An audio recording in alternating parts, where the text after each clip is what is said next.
tu sais que c'est le prophète, tu vas le faire. Tu sais que c'est Allah, tu vas le faire. Jeff, son problème, il voit le contenu, il ne s'assure pas de qui a dit cela. Je vous donne des exemples très simples. Les chrétiens, par exemple, si tu leur demandes qui a écrit la Bible, ça ne le dit rien. Le chrétien, pour lui, l'essentiel, c'est qu'il voit le contenu, ça parle de Jésus, la vie de Jésus, mais si tu le dis qu'on ne connaît pas l'auteur de la Bible, à ce moment-là, moi, c'est les chrétiens eux-mêmes qui disent qu'ils ne connaissent pas l'auteur de la Bible. Tu prends tous les savants chrétiens, la plupart des écrits bibliques, ils ne connaissent pas l'auteur. Le croyant, lui, il a une mentalité inverse. Le croyant, lui, il voit qui a écrit cela, d'où vient la chose. Jeff, son erreur, c'est comme les chrétiens. C'est-à-dire, il voit le contenu, il s'en fout de d'où vient la chose. L'essentiel, si le contenu ne le plaît pas, il rejette. Je vous donne un exemple. Adam, dans le jardin d'Éden, le diable est venu, qu'est-ce qu'il lui a dit? Adam sait que l'arbre a été interdit, mais le diable est venu, il a parlé du contenu. Il lui a dit, si tu manges, tu auras tel bénéfice. Il lui a fait oublier qui a donné l'ordre.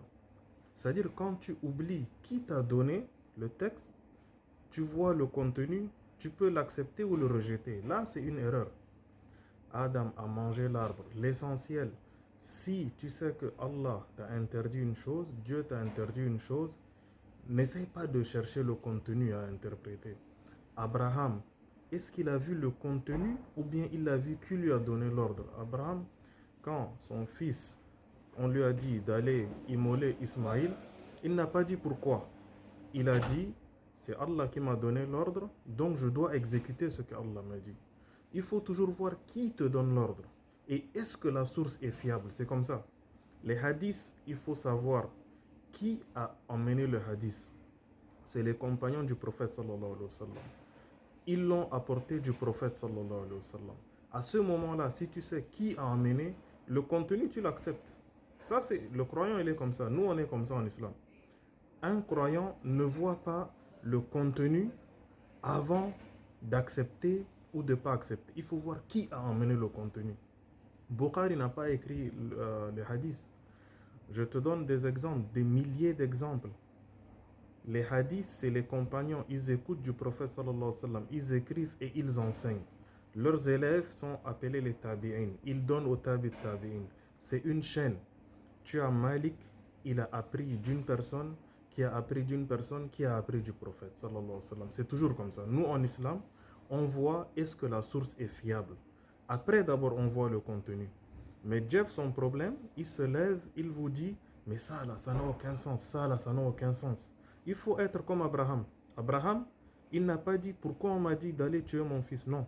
Abraham a dit, si Dieu m'a dit, je l'accepte. Il faut commencer par ça. Qui a écrit les hadiths? C'est ça.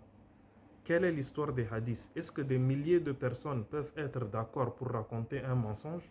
L'histoire du prophète sallallahu alayhi wa sallam, si tu lis, est-ce que tu peux te dire que des milliers de personnes comme ça vont en même temps raconter une même histoire?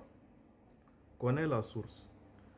Qui a écrit le hadith? C'est les compagnons. Ali ibn Abi Talib a écrit tous les hadiths concernant la succession du prophète. Il l'a mis sur son épée. Il a enseigné, les gens l'ont pris. Abdallah ibn Amr ibn As, le prophète sallallahu alayhi wa sallam l'a dit, écris mes paroles. Ils ont fait le distinguo entre les paroles du prophète et les paroles de Allah, le Coran. Les sahaba, Omar ibn al-Khattab, tous les sahaba, les écrits du prophète sallallahu alayhi wa sallam étaient là, ces paroles. Ils ont juste fait le distinguo avec le Coran et les hadiths. Les Bukhari et autres qui sont venus, tout ce qu'ils ont fait, c'est un travail de compilation. Donc Jeff, son problème, lui, il voit d'abord le contenu.